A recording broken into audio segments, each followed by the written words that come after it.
The views and opinions expressed in this podcast are those of the hosts and guests and do not necessarily reflect the official policy or position of the podcast platform, its affiliates, or even the hosts. The information provided is for general informational purposes only and should not be taken as legal, financial, or professional advice. The host and guests are not liable for any errors of omission in the content, nor for any losses, injuries, or damages arising from the use of the information provided. Listeners are encouraged to seek professional advice relevant to their specific circumstances. Now enjoy the show.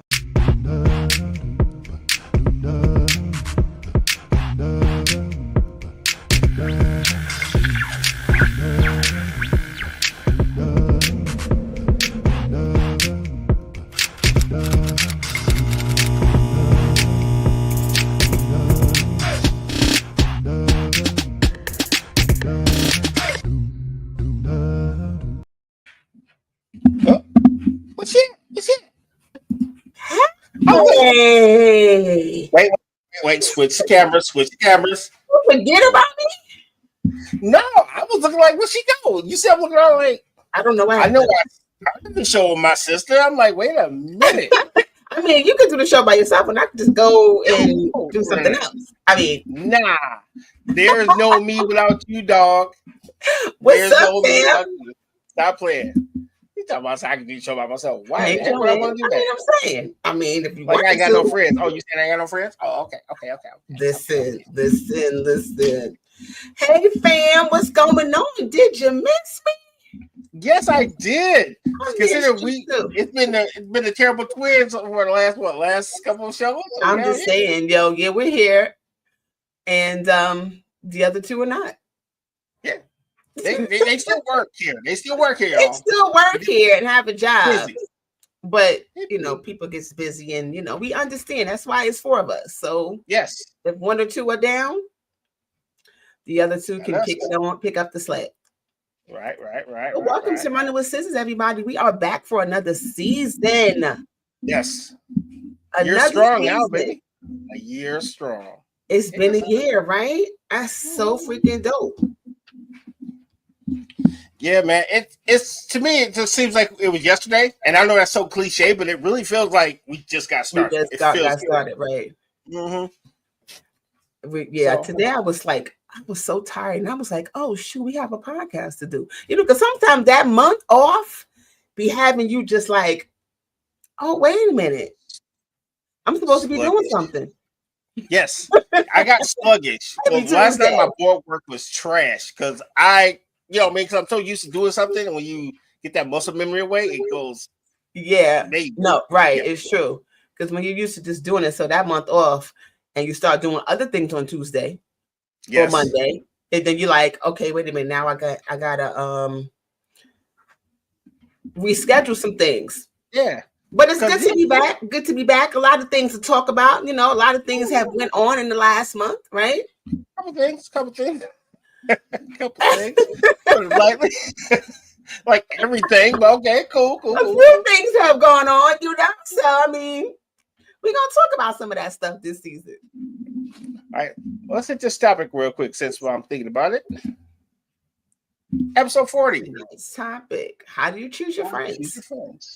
Through trauma or genuine connection? I don't think people really think about sometimes how they connect with people. Yeah. I would say yes, because I've been thinking ever since you came up with that topic like the day before yesterday, I really thought about it. And I think I have friends that vary. I really do. I have friends that I have connected through trauma. I have friends that I connected through genuine connection. Yeah, I have friends. Yeah. I have people that are just people that I know. Right. Not necessarily friends. But I don't think how did they make the cut? I guess that's what we're going to talk about a little bit later. How they make the cut. How they make the cut. Right. And I don't think sometimes we realize that we have connected with people through trauma and stayed connected to them because of the trauma. You know what? I ain't going to hold you. One of my dearest friends. Yeah, we were cool, but we became dogs after our traumatic moment we shared. Things that you shared growing up and things like that. But yeah, we're going to talk about that later. Mm-hmm. So, I don't know what made me think about that. I was like, that is a good question and something to think about.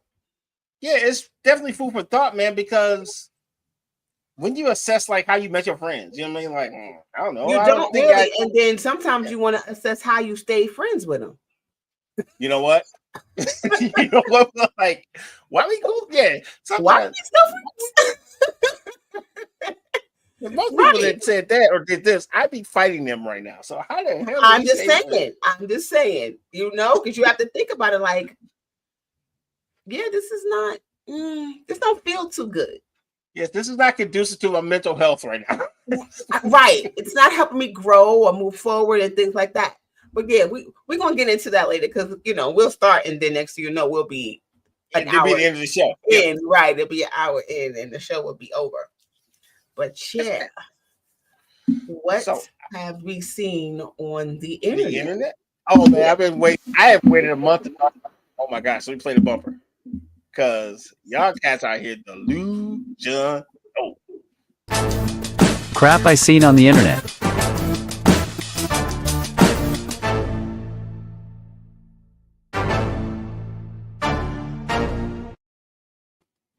Man, Joe Rogan gonna get y'all killed. Because for somebody, Joe Rogan gonna get somebody killed, right? Because for some odd reason, they think that 100 normal men can take down a silverback gorilla in a fight. Like I'm talking about, you put 100 men in a cage with one big ass silverback gorilla, and they just gonna wreck this gorilla. And I'm here to tell y'all, nah, son.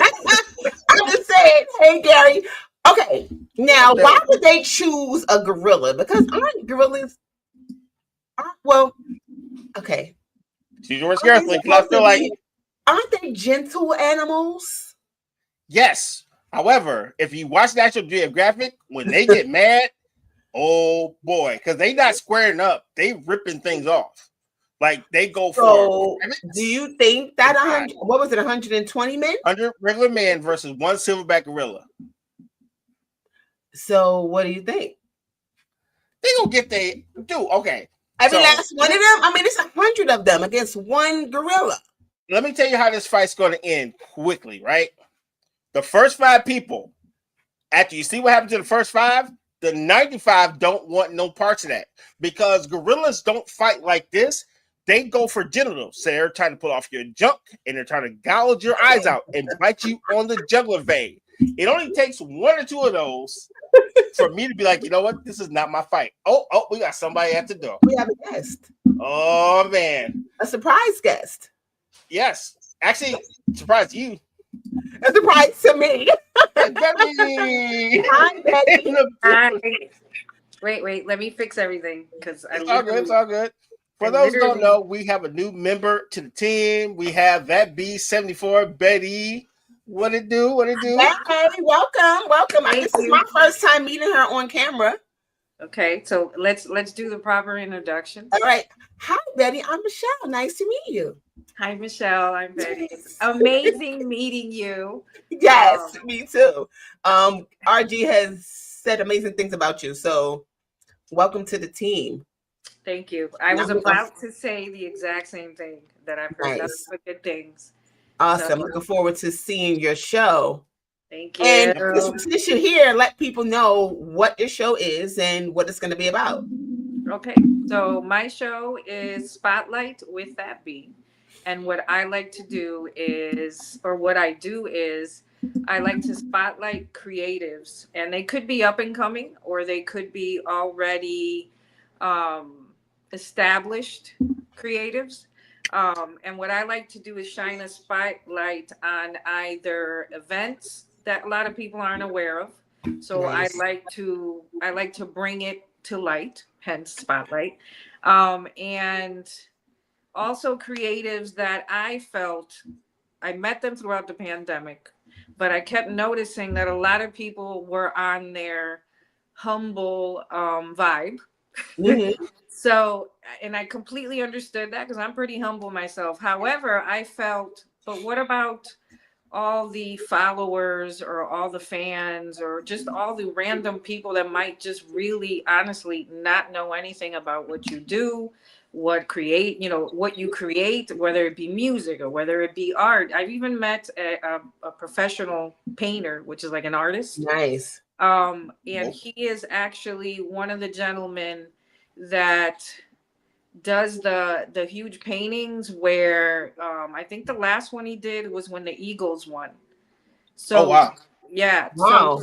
So different celebrities actually buy the art. I happened to meet him at an event from someone else. There's a lot of networking, obviously. So Yeah. I never thought I would read or I would meet like a real artist, like an artist. Like that That's was big. cool. Yeah, that's big. So it also made me realize not to keep it with just, entertainers like singers or rappers or hip hop Yeah. artists. Mm. And then I started meeting more creatives and more content creators.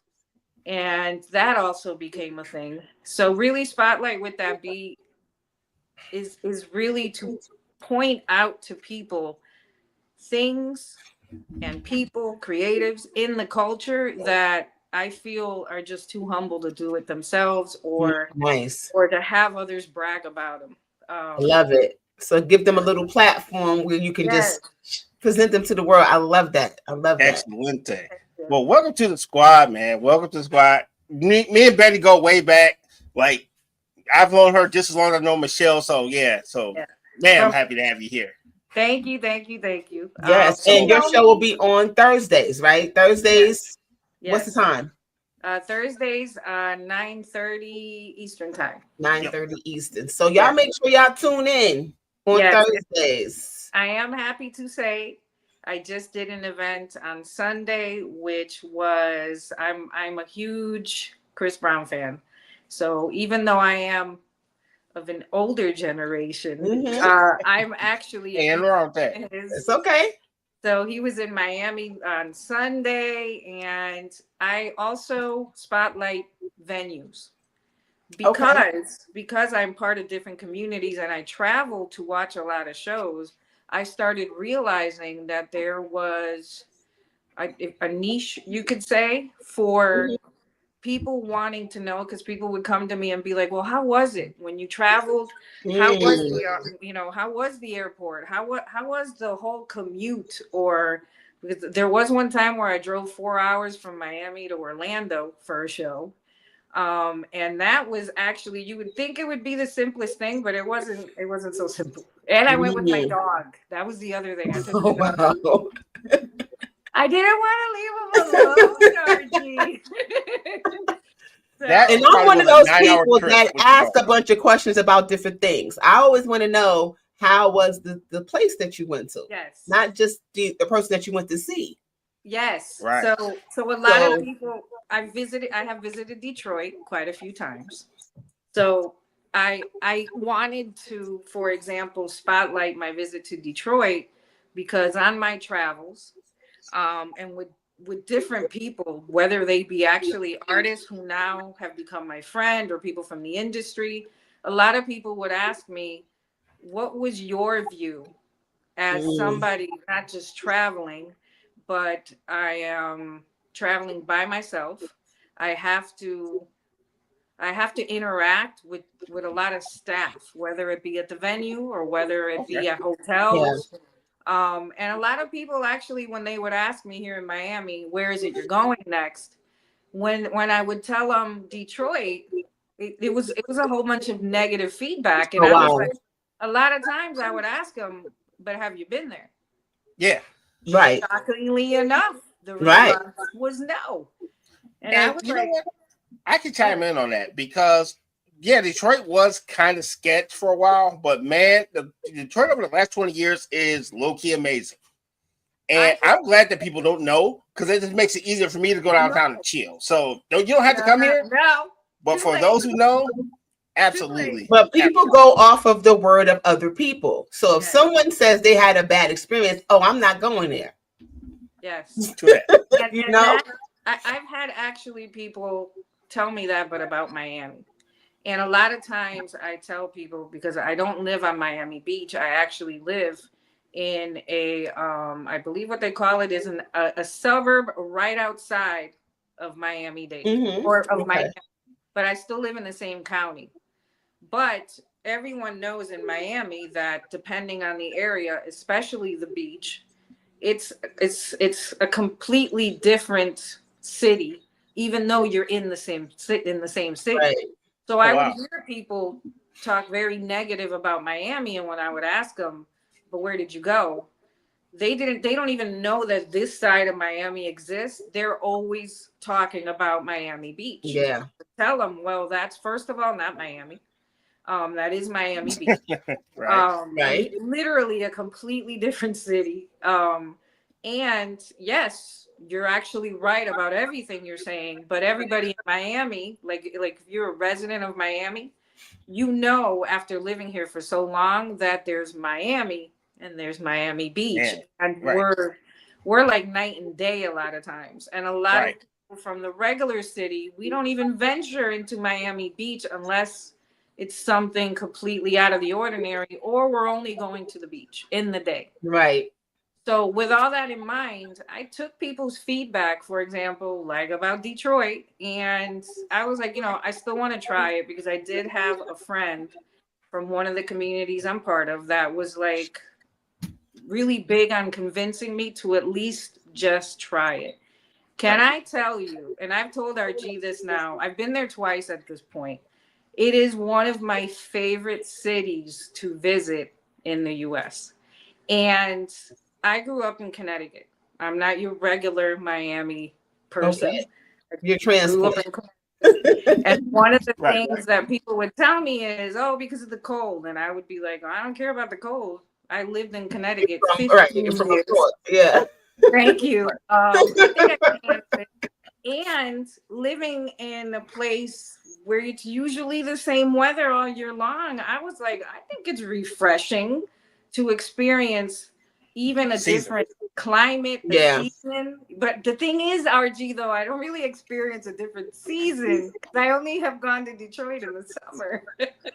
Okay. Smart. But that's okay. Smart. Okay. So that's okay. When I went, one of the things that I actually was telling people that I met there and now have become like family to me, like RG, but I didn't see RG when I went. That's okay. One of the things I was telling them is it reminds me a lot of Connecticut. Believe it or not. And I'm from a town in Connecticut. I'm not from a big city. I'm not from like Hartford or New Haven or, you know, one of the bigger cities in Connecticut. So right. Things like the way people treat you stand out to me like a sore thumb. Yeah. And one of the things that I fell in love with in Detroit was the people. And it just all of a sudden made sense to me because I was like, well, the majority of the people that I have grown to love in this community, and now I'm part of different communities, but the majority of them, come to find out, a lot of them are from Detroit. So apparently I just love people from Detroit. Detroit, right. Right.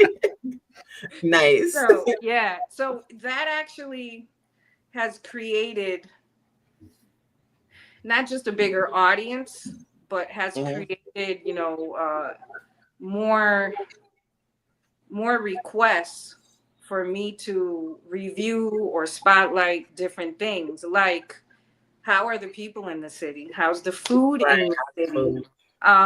So a lot of times I'll reach out to people I know when I'm in the city to see if they'll want to meet up and, you know, have conversation or do something together, because at the end of the day, I know that I will be incorporating the entire experience. The entire experience. Thank you, RG.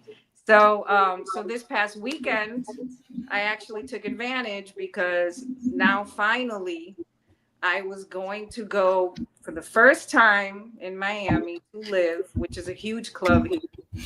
And I know the promoter, and you know, I knew some people that were going to attend, and it was something where it's usually not my comfort zone, this particular location, but I do feel that the person deserved a spotlight because at this point I've been to a lot of their events, and the one thing I haven't done was that. And then when I found out Chris Brown was going to celebrate his birthday, I was like, oh, well. That helped. Hello, Team Crazy all day. You were there. Thank you. And it actually was an amazing experience. I decided that will be my premiere episode for Spotlight with That Bee, or the return of Spotlight with That Bee. It ended up being an amazing night. I was able to get some content, but not too much, because I really wanted to soak in everything that I was experiencing. And at the end of the day, there was quite a few celebrities there. So I did also get to experience how it was that people were reacting to not just Chris Brown being there, but to these other celebrities. And I will say one of them, because I already posted it, and that was Jamie Foxx. And I'm a huge Jamie Foxx fan. And I had mentioned to someone, and this is why this was important to me. I had mentioned to somebody months ago that I had seen that he was, out now doing more things in public. Yeah. And I was like, I'm going to be honest with you. I was so worried about this man. Me too. And he's just so lovable. When I talk about this event on Sunday and explain to people how he deserves all the love he's getting, because one of the most approachable people there that night was Jamie Foxx. And the way people were receiving him, you guys, I was it completely filled me with joy. And it made me happy to see he's doing totally fine. Still laughing with people, still joking around with people. I love Jamie. Right? Man, I can't wait. Him, that's my twin. We share a birthday. Oh, okay. Birthday twins. Right on. Yep, we share a birthday. So one of the reasons also that I decided to do this was because throughout my years, and I've been going to concerts since I was, I think my very first concert, I might have been like 13 going on 14, and it was a rock concert in Connecticut. But it was still an experience. And throughout the years, I've met quite a few people. Some are artists, some are managers, some are producers, some are, they're all over the place.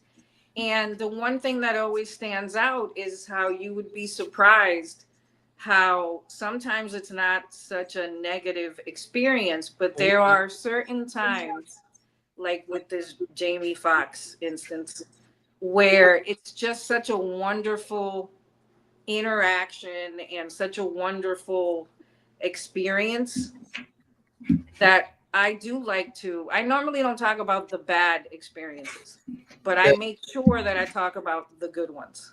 Right. Oh, Billy, tell them your philosophy on that, because I thought that was dope. Why you don't talk about the bad ones?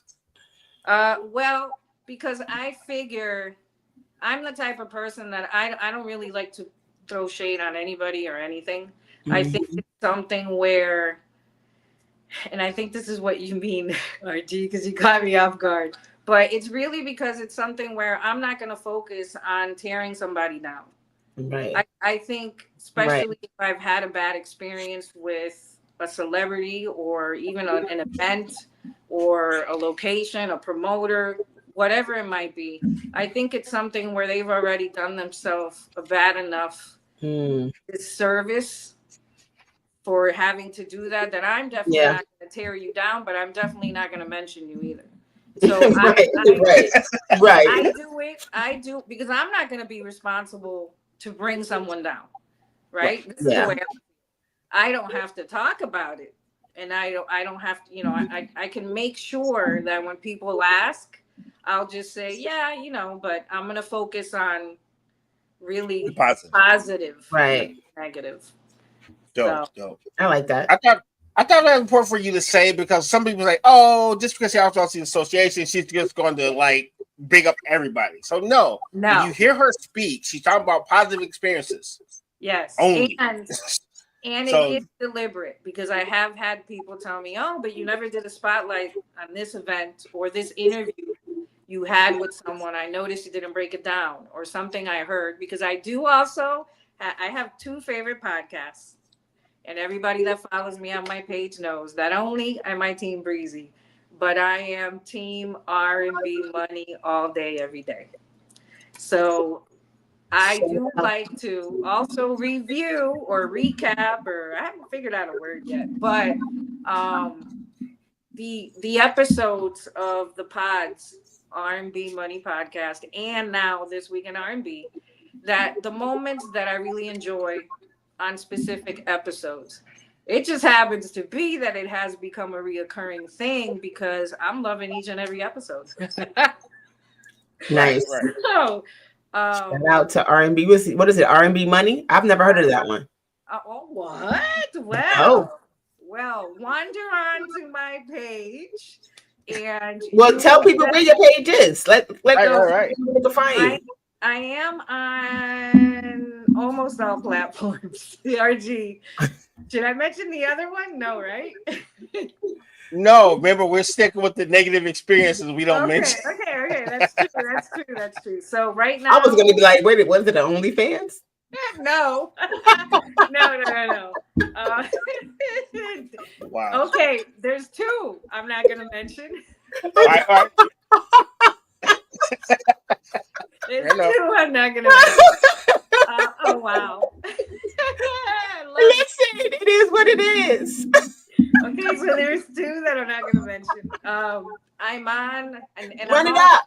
I'm with the same handle on all, and that is that_B74. And I am on YouTube. I am on TikTok. I am also on Instagram. And is that it? United Front Network. YouTube. Oh, no, I mentioned YouTube. Instagram, YouTube, then TikTok. Mm-hmm. No OnlyFans yet. No, it's not yet. Wait. I'm gonna stop right there. You said yet. Listen, OnlyFans is not always about something explicit. People go on OnlyFans and show their fingers and show their toes and things like that. So, and that's why I wanted to be very specific. Show their heads. Thank you. I have heard from people, which is why I say yet. I have heard from people recommend to me because I also have this thing where I'm 50. So I have a thing where I am very active as far as I like to do sports. I like to promote health and wellness, so eating right and daily exercise. I am very proud to say I am also part of a community that Jermaine Dupree has with different types of people, all on an app, which is the Step Up app, and we all go walking. Nice. We get our miles in, and he's doing it to promote just a positive outlook on wellness and exercise. And from what I understand, he went to the doctor, and the doctor told him this is what he's always saying. And he's always telling people, if you want to join the app, send me something on my IG, and I will add you to the group. The list is really long at this point, but we do it for competition. We do it, to be part of a community and also to promote walking and the benefits of walking 5 miles a day. He says the doctor told him 5 miles a day. That's what you got to do, JD. So he's definitely promoting that. I am trying to do 5 miles often, but I incorporate 3 miles, I put 4 fingers. 3 miles. Right. 3 miles, but with additional exercise. So I'll go swimming, or I like to go to the gym and do weights. So because of that, I have developed pretty fit legs. And this is where the OnlyFans part comes in. So, I've never hurts to make extra income. Not magic. I've had quite a few people, especially now at 50, it's a huge compliment, where they're telling me, man, you work out because your legs look really, really good. So they've actually suggested for me to post, because I will post my legs often. I do have quite a few people that have nicknamed me Legs. For a while, as a joke, I had put my name in IG as Legs. And the people that knew understood it. The people that didn't were like, oh, well, you do post your legs a lot. So those people were like, you know what? You should take advantage and you should get an OnlyFans and just post your legs. Why not? Yep. I don't know. Until then, why not? I don't know. Listen, you guys. people have so many different OnlyFans for all different types of things, and you never know. You may stumble across your audience, and that OnlyFans, and next thing you know, you are making money. Indeed. So on legs. Just, people show their hand. Some people have hand fetishes. Really? Oh, people have feet fetishes. Yes. I got one too. Long fingers. So I bet someone would love my long fingers. You know? I have a fetish. Can I tell you what my fetish is? You ready? What? It's break time. That's my fetish. Oh, okay. See? You like that, didn't you? Let's go to break.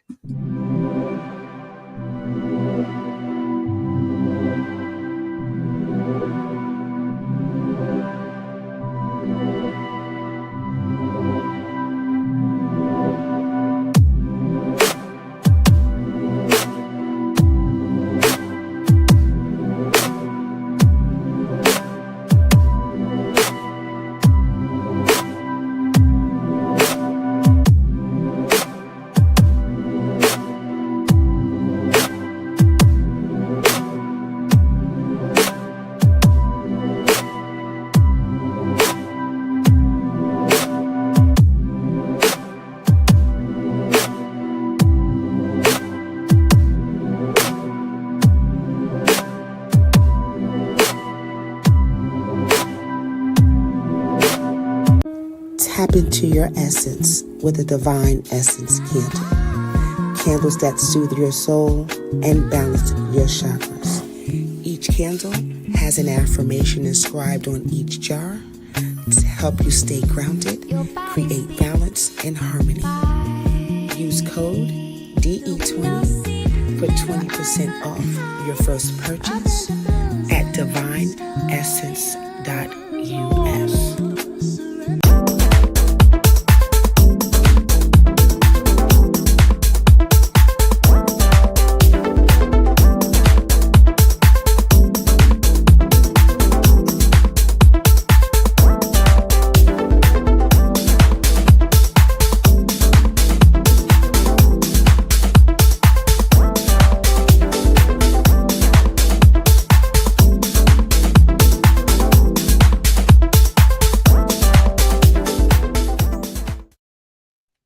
And we are back. Big shout out to all of our sponsors. Big shout out to Detroit Slap Boxing, Divine Essence. I think I know the owner of both these companies. And shout out to Joanne Skin So Soft. Appreciate y'all. Just a little housekeeping. If you would like to advertise, we have very competitive rates. You can simply drop us an email at the weareunited@myyahoo.com, and we can get you set up. We can also put you on our webpage. We broadcast to quite a few people. Absolutely. Other than that, at myyahoo.com. And we're back. Welcome back to this. So if you're just joining us, we were having a conversation with one of our new family members, Betty, who was talking about her new show that's going to be premiering on the network on Thursdays at 9:30. When is the first episode? Is it this Thursday? Next Thursday. May 15th. Thursday. All right. So we'll broadcast, of course, let you guys know when it's coming, when you can tune in, and so forth and so on. It's going to be a dope show. Yeah. So if you missed it, go watch the episode all over again. So that's right. He was talking about. Indeed. So let's recap. So tonight's topic, Betty, since I'm glad you're here, because actually we were talking about the 100 man versus the gorilla, and I'll catch your thoughts on that because you got them hands. So we'll talk about she can fight. She just trying to be all humble and stuff. I know this stuff. So anyway. I was gonna say I keep seeing the commercial with the slap boxing, and I'm like I'm loving it. So I've done kickboxing since I was 23, and I'm now 50.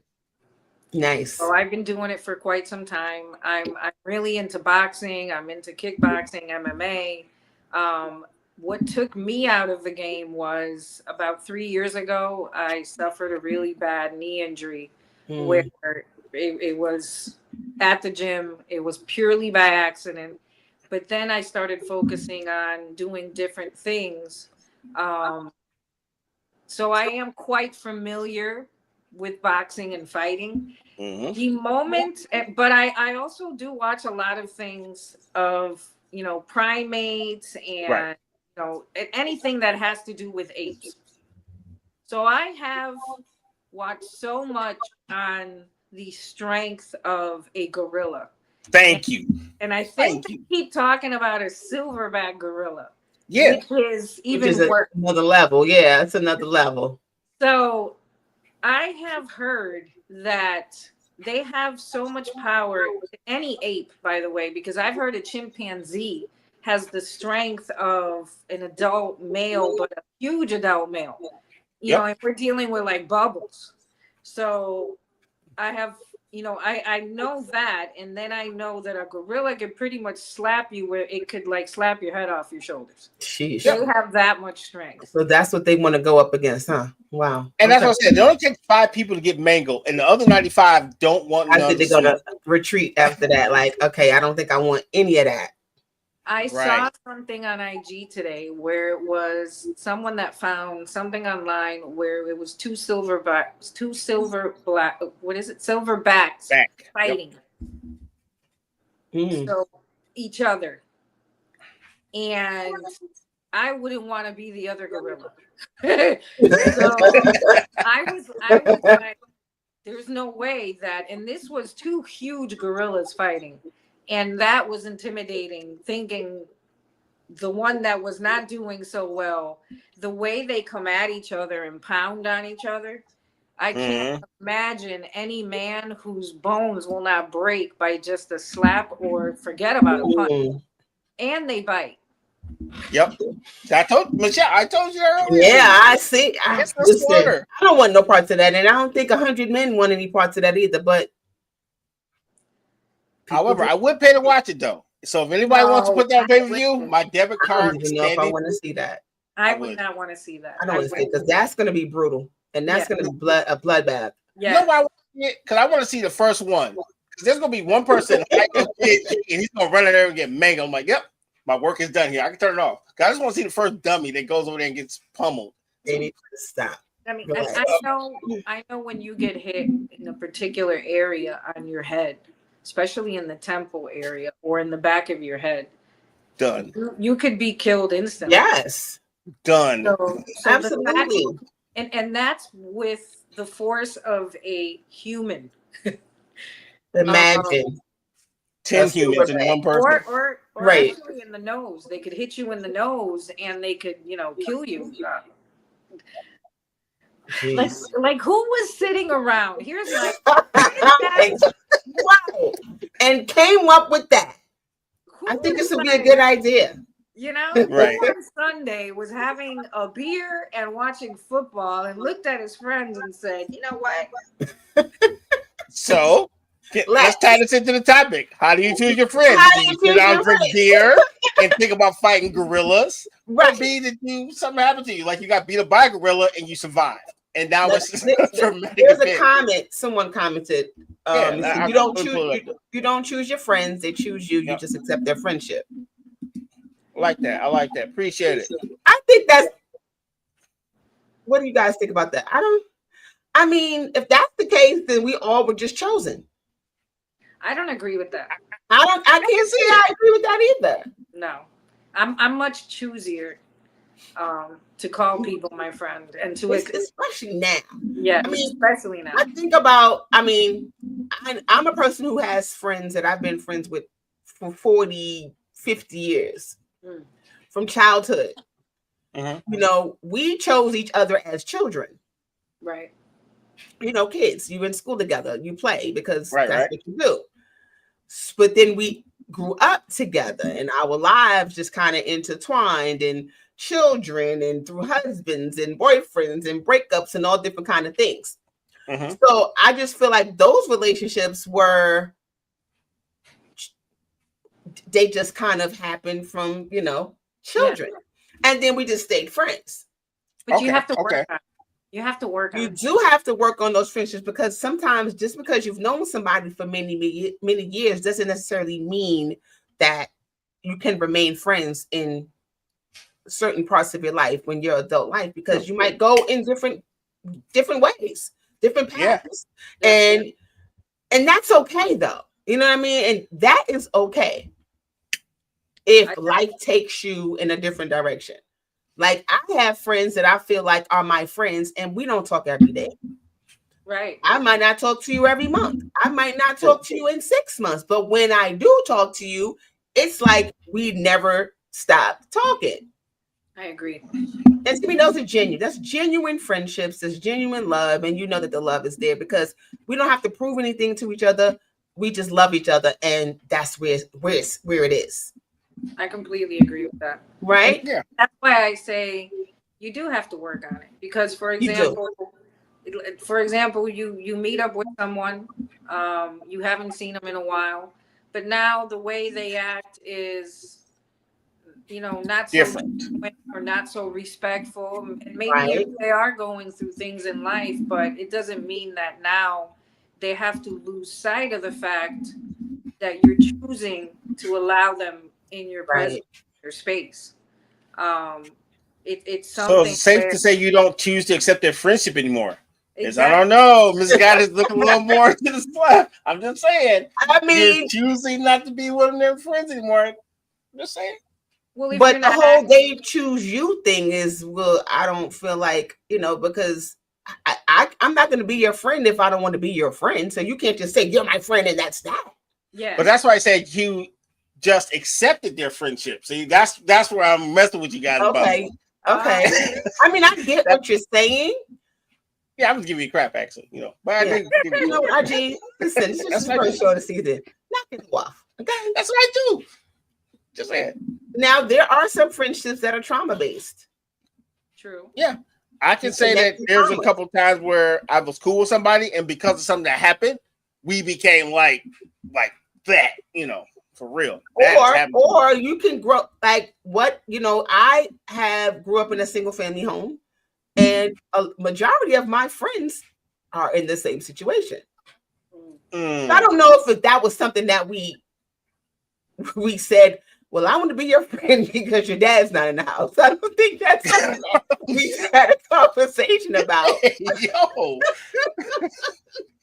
I don't want you to be your friend. I just think that we gravitated towards one another because we have similar lives, maybe. Mm-hmm. And it might not even been a conversation. It just kind of happened. Those are the bonds, Mm-hmm. So, but I also have friends that are not just from single family homes too. But I think growing up for me, it was more that I was attracted to people that I noticed were struggling in the same struggle that I am. Now, I'm Cuban, so I came on the Mariel boat lift when I was just about to be 6 years old. So I was an immigrant, not the daughter of, but an actual immigrant.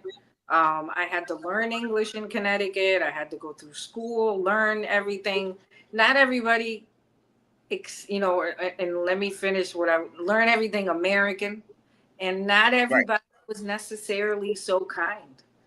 So I know that there were different types of immigrants, for example, in the area. None of them were Cuban. A lot of us, we couldn't speak the language, but we would figure out how to communicate with each other.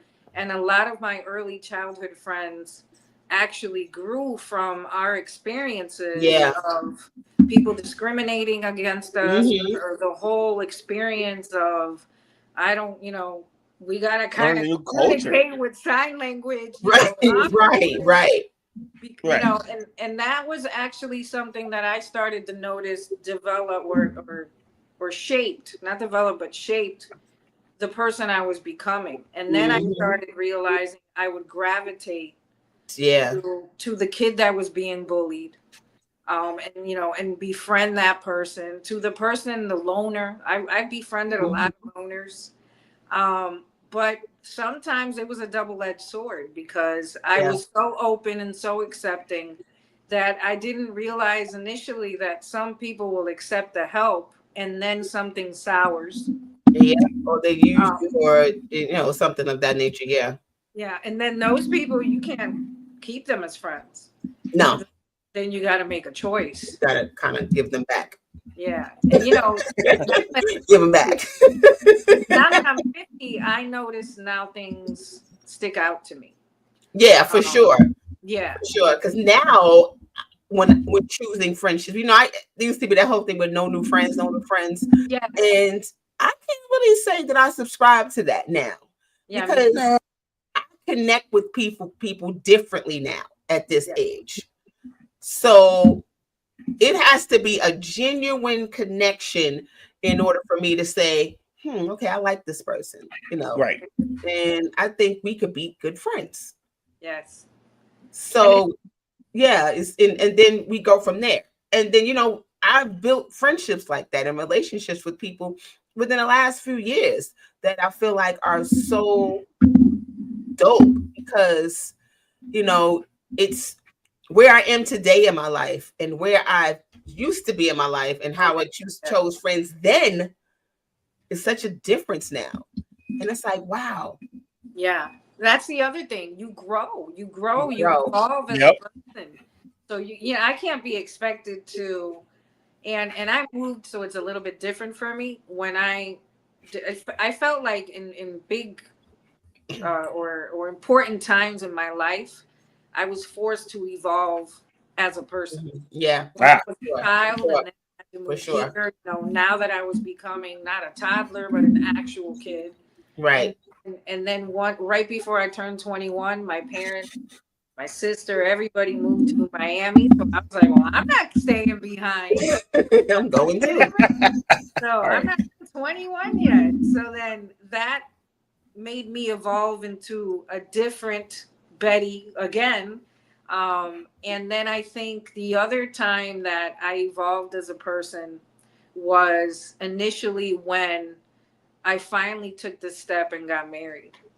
Now I was married, and RG knows, but I know you don't know. But I was married for a little over 10 years. It did not work out.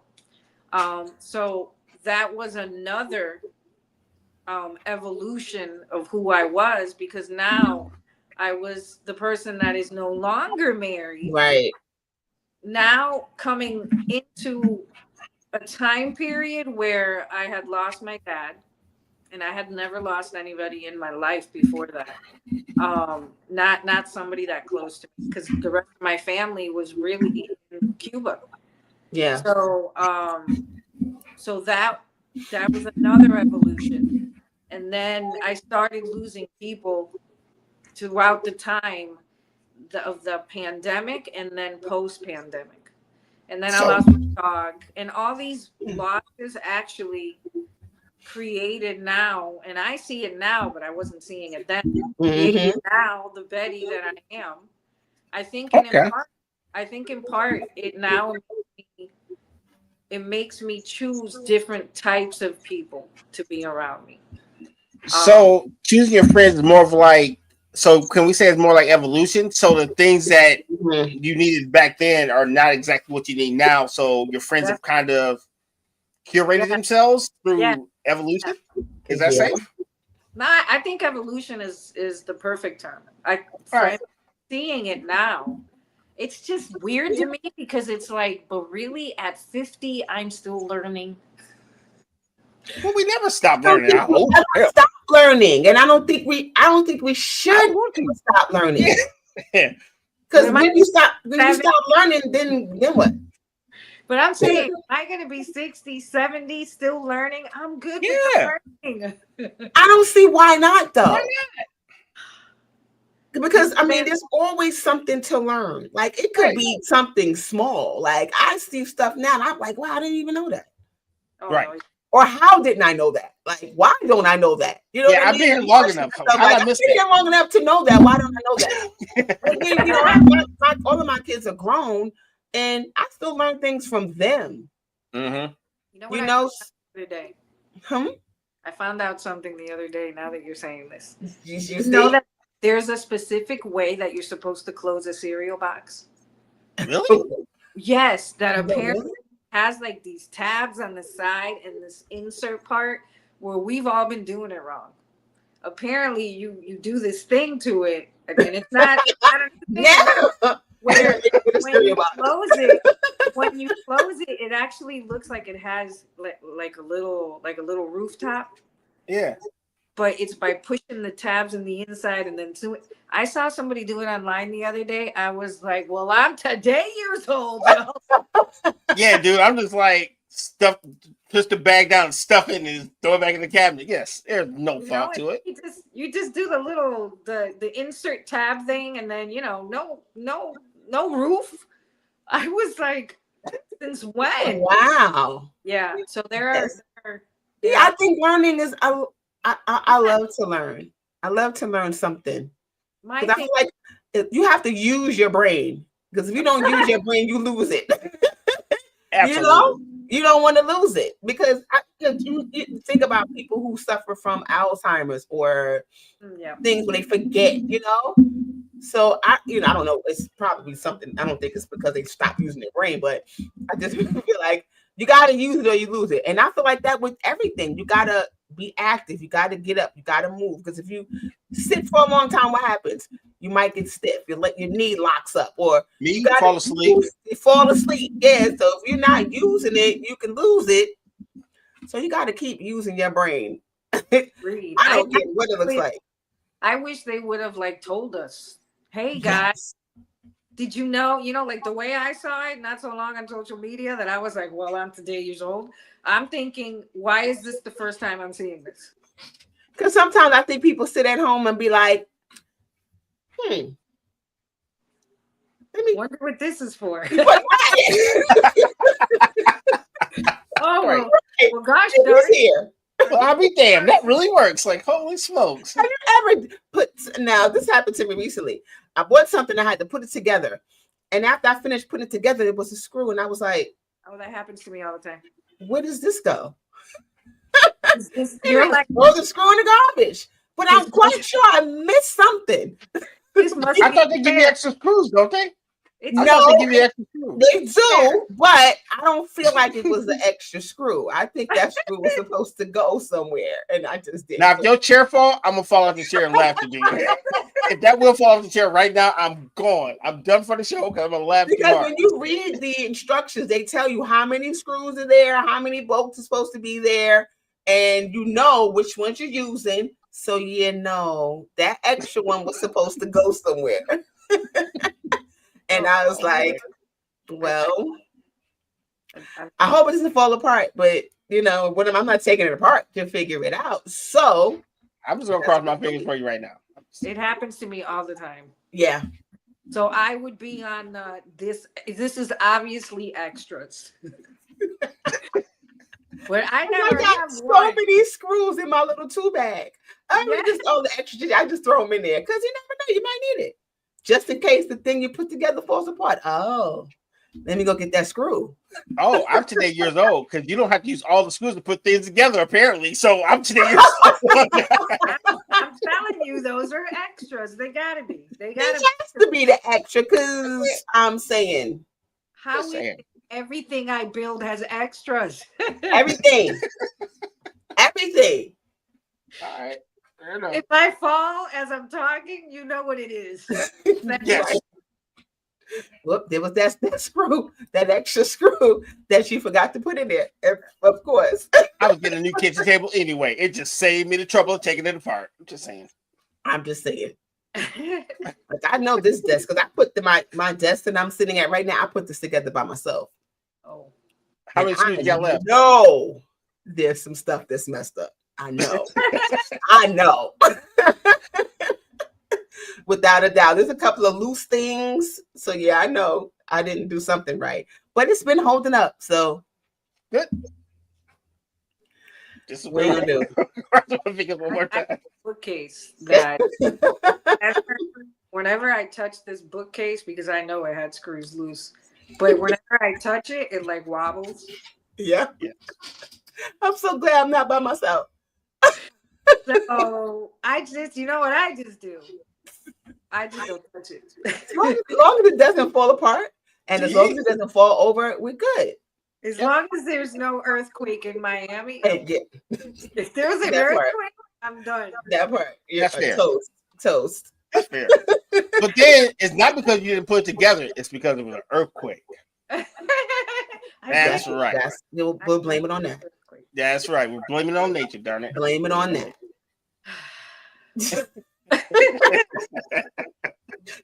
So going back to how you choose your friends. I've chosen these guys the family here, United Front Network, and we haven't met each other in person. Oh, wow. But I consider these people my family, like my friends. Indeed. For real. Indeed. You know, and it's been some years. So I guess I chose y'all and y'all accepted my friendship. Yep. Is that how that went? Same here. So, but I chose y'all based off of a genuine connection that we all had, and podcasting brought us together. Indeed. But then from podcasting, we started to learn more about each other's lives and having conversations and talking about children and things like that. So genuine friendships were formed. Yep. It wasn't just about podcasting. But does that surprise somebody? Is someone surprised that could be a possibility? That genuine connections can be formed over the internet? Yes. I think it happens all the time. And I agree. A lot of the it happens all the time. Even the spotlight with that beat, a lot of the, because I do interview creatives too. So there are a lot of these people that I'm interviewing that I met through social media. RG actually I met through social media. From podcasting. Yeah. I think what would bring us together weren't just our experiences, but it was also our similarities. Yeah. What everybody was into as far as, music or art or all of the above, the culture, because I'm really big into hip hop culture and R&B culture. And I've had a lot of people question some of my friendships. Like, they can't be genuine because, for example, the people I haven't met or people that, because it originated where we hadn't met, but then it evolved into us meeting, they still would say, yeah, but they're not like people from Miami. But what does that have to do with anything? Absolutely nothing. I don't understand that either. Just because you're not in the same zip code, we can't be friends. I find it to be a little dumb. Yeah. But because that this is social media is a thing that you're supposed to just be social, and you connect with people. It's what is social media? We're being social, right? Yes. So so why not? I usually tell people I don't believe social media is negative or a bad thing. I think you make it. Absolutely. It's what you make it. So if you make it something negative and your platform is full of shade, negativity, then that is what you're going to be receiving. It's kind of like that. You put out is the energy you receive. Absolutely. I try not to do all the negative things, but I've had people where they don't know me, and I've been there was a friend that I met through a community, and I think it's going to be 2 years this year. And if it's a year, I believe I don't realize it's a year because at this point I feel like it's forever. And it was somebody that became friends with a lot of the people in the community, and it was something where I felt his loss, and I still feel his loss just as much as somebody I would have known from my own family. So to think that his friendship couldn't mean that much to me because of the fact that we met, and this was when I was in CQ and Club Quarantine.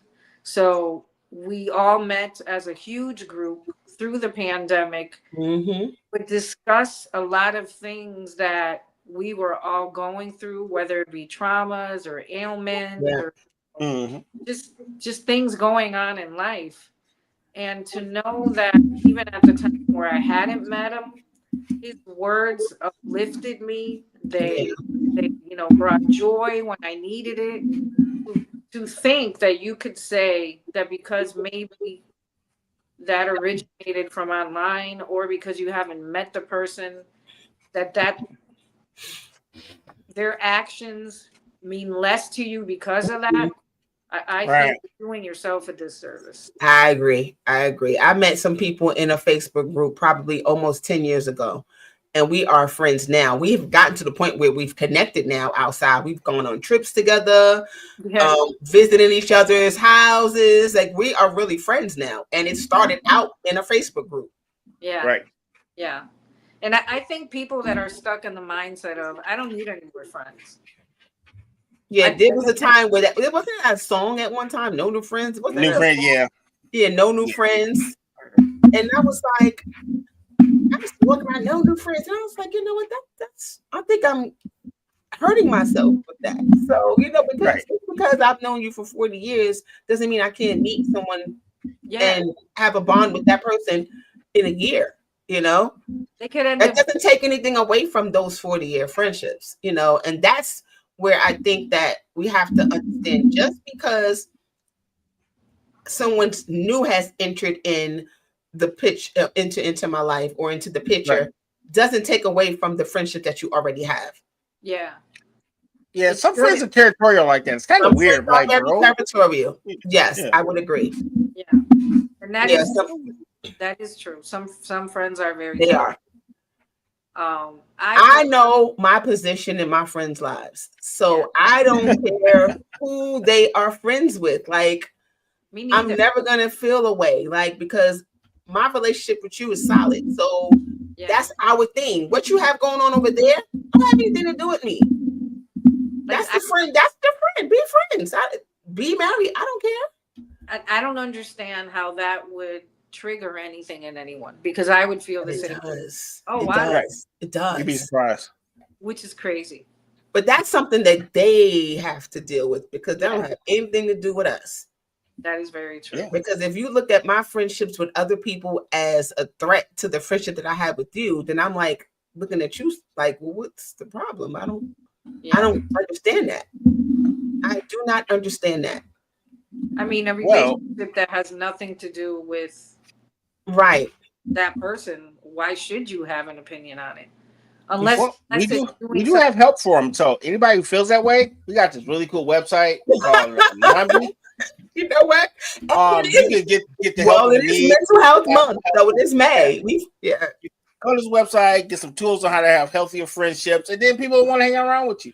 Then you won't be mad because they have other friends. Just saying. But and on a serious note, May is Mental Health Month, so we know people are struggling. Yeah, we joke, but we're dead ass with mental health issues. We're not even just talking about friendships, just period. Like, if you need help, get help. And I know sometimes it's not always easy to just ask for help. Yeah. And check on your strong friends. Do you know what I'm saying? Check on your strong friends, because sometimes they might need some support or just someone to uplift them. And we're going through, like, since the pandemic, a lot has changed. So that's when I realized that my mental health was taking a hit during the pandemic. One of the people that I lost in 2019, right before the pandemic in August, was an ex-boyfriend I had right before I got married. After I was married, he had met my husband at the time, and he was, we were all cool and everything. Something occurred one night where, and this is actually along the lines of mental health, neither myself nor my ex-husband, from interactions with my ex, saw anything. And out of the blue one day, he does try to attempt to reach one of us, but it's, as it happens to be, we're arguing, and I'm looking at him like, I know you ain't gonna pick up the phone in the middle of our argument to talk to this guy. I mean, that's just weird and whatever. So some time goes by, and it's stuck on my mind because I'm trying to call him back and be like, oh, what was it that you needed? So then even my husband is like, have you called him? Because I tried calling him and he wasn't answering. At the end of the day, he had committed suicide. Wow.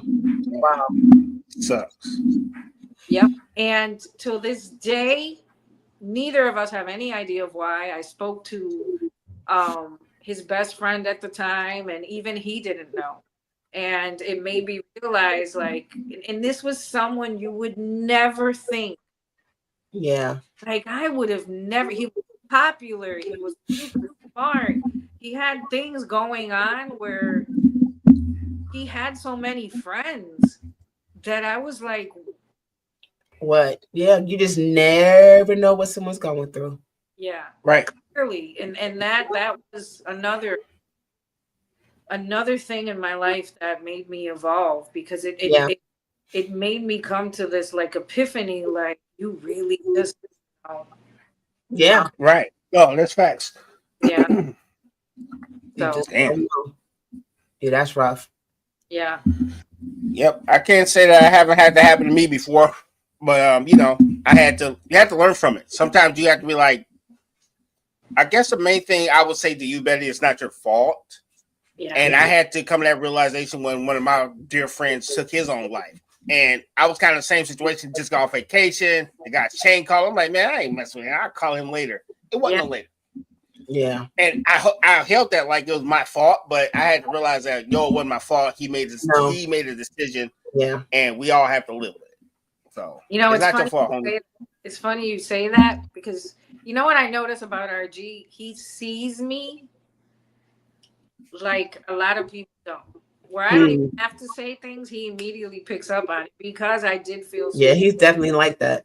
Yeah. I felt so guilty. That's actually something I struggled with. I still struggle with, because I always think if I would have picked up, or if my ex would have picked up, is it something where he needed to speak to somebody, and maybe for whatever reason, where was off the ledge, yeah.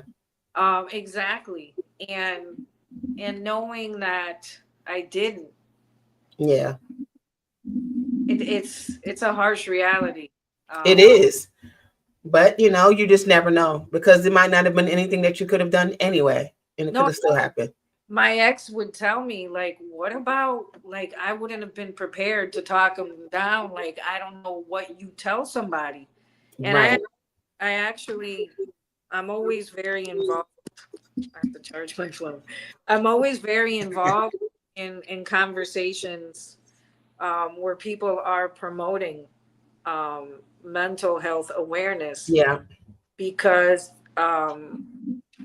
it's something where I ask people, do you get like a training on what to do if somebody calls you and tells you I'm very knowledgeable about many topics, but you know what? Thinking about it, I have no idea what to tell somebody to tell. Well, Lady D, that's what Lady D does, right?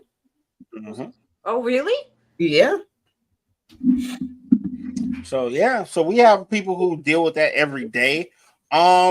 Take it from someone who's taking those calls. It's not much you can say. It's more of listening. Yeah. But I'm taking. I'm not proud to say it, but I've taken quite a few of those calls over the years, and you're more of just listening. Yes, true. How do you listen? I mean, I've never had a phone call, but I've dealt with it in my real life with someone I love. Talk. Wanting a lot to of times do that. When you're at the rope, you feel like ain't nobody hearing you, ain't nobody feeling you. And sometimes some people just need to talk it out and hear themselves.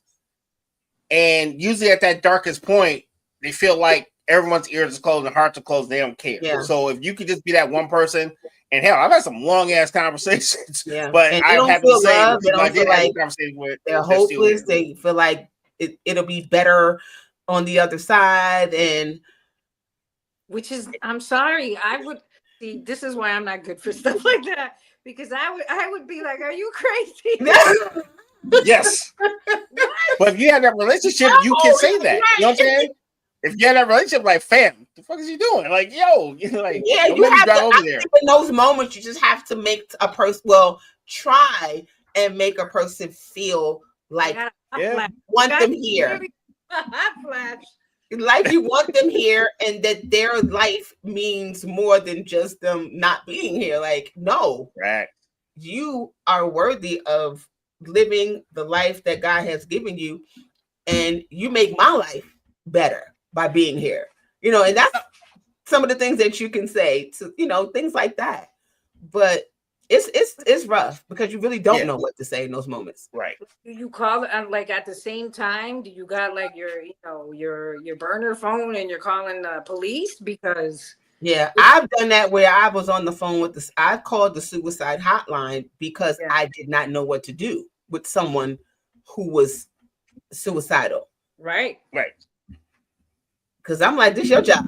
I got him there. Get to work. You talk to them like, no, I'm making it for joke, but serious. I don't know what to do. Like even that day, I think to myself, what would I have said? Like, would I have been like, like you're right. You might have made it worse. I mean, I don't want to say it like that, but you never know. You never know. You just never know. That's why I say you can't take that and carry that and say, I feel bad because if only, you don't know. You just don't know. Yeah. And maybe it was a good, I mean, I don't want to say it's a good thing that you didn't talk to them because I don't know. Like I'm just talking, but you just never know. You just never know. Yeah, and I to be honest with you, I don't know what he felt like he needed to tell either one of us or whom he was trying to have the conversation with, because I would assume it's me, but what about, like if I pick up, he would have been like, can you put your husband on the phone? Yeah. Because I'm, having these thoughts, like, I mean, it's still something where till this day, I do know this. It was 6 months after I lost my dad, and I was still really, I did not take my dad's passing good at all. And my mom was sick. I was dealing with all that too. And once that happened, it just made me come to this realization that life is too short. Tell the people that you need to tell what you need to tell them when you can tell them. That's right. So, so I know that it taught me that. And then after everything that happened in the pandemic and meeting all these wonderful people I've met out of all these communities, meeting people like RG, going through all my trials, tribulations, and then eventually finding my tribe. And I feel like at this point I have so many tribes. It's like I have a whole bunch of families. Yeah. And I think going through all that loss, it helped me just appreciate people way more. Mm-hmm. Oh yeah, for sure. Right? And it's like you don't. And it's like with BS. You don't. That's why I don't spend time on being angry, being mad, and at odds with people. It's like I understand that sometimes there's some relationships that you're just not going to be able to just have, but I'm okay with that. I don't have to leave any situation and be angry with anyone. That's my hope, and I would hope that no one's angry with me. And, but we can't control everybody's thoughts and everything that people think of. You just can't do it.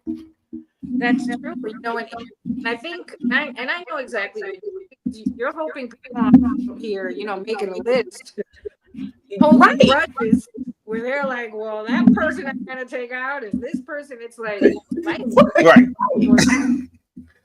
I forgot what movie I saw that in, but it was like a comedy. It might have been The Water Boy, where they got like one of the crazy guys, and he's like making a list, and then or somebody calls the person and now apologize for their wrongdoings. So he's like, oh, okay, yeah, I forgive you. And as soon as the comedian hangs up, he goes on a list, and it says, like the list. And that's all. Was it What About Earl? I think there's something about. I think What About Earl or something like that. I remember that show. And he had a list of people he was apologizing to. And you hope throughout life you've done people right enough where there really isn't somebody out there holding a grudge like that, because and I think that grudge was like a high school grudge. I don't got time for that. Okay. Yeah, high school grudges are ridiculous because come on. Yeah. Or I don't know, man. Depends on how bad they traumatized you. Shoot.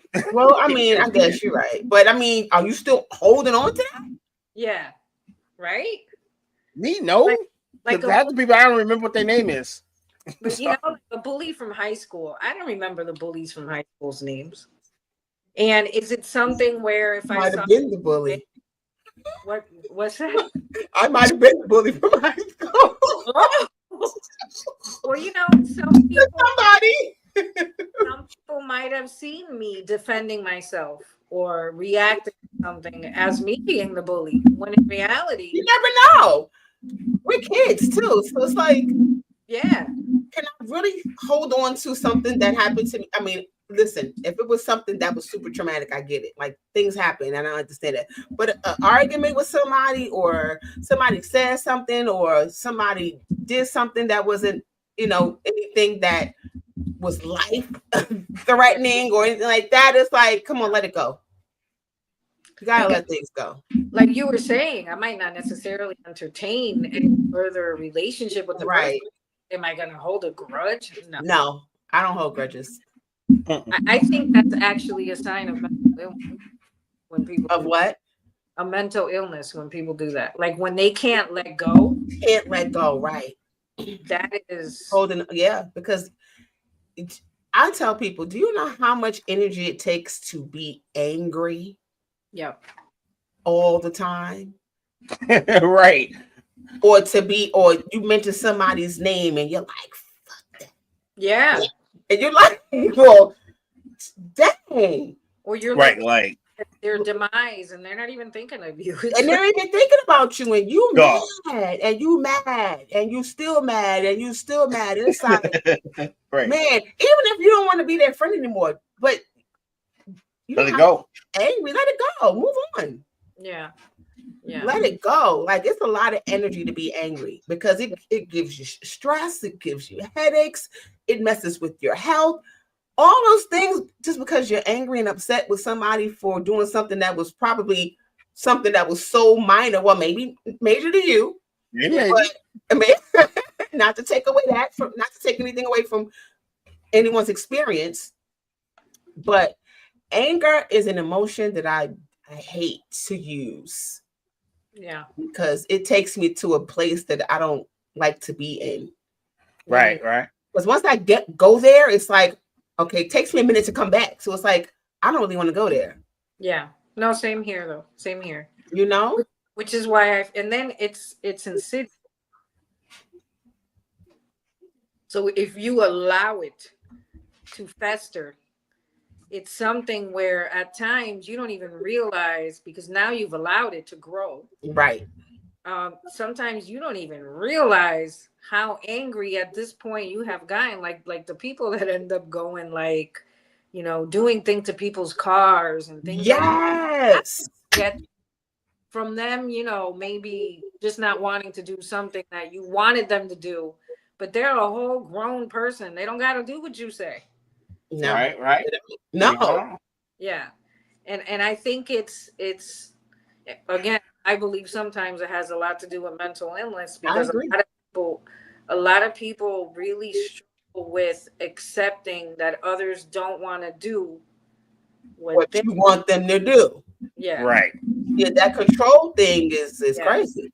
Yeah. You can't control other people. No. Not at all. And I control other people, I wouldn't have had my marriage end, because been able to control all his actions.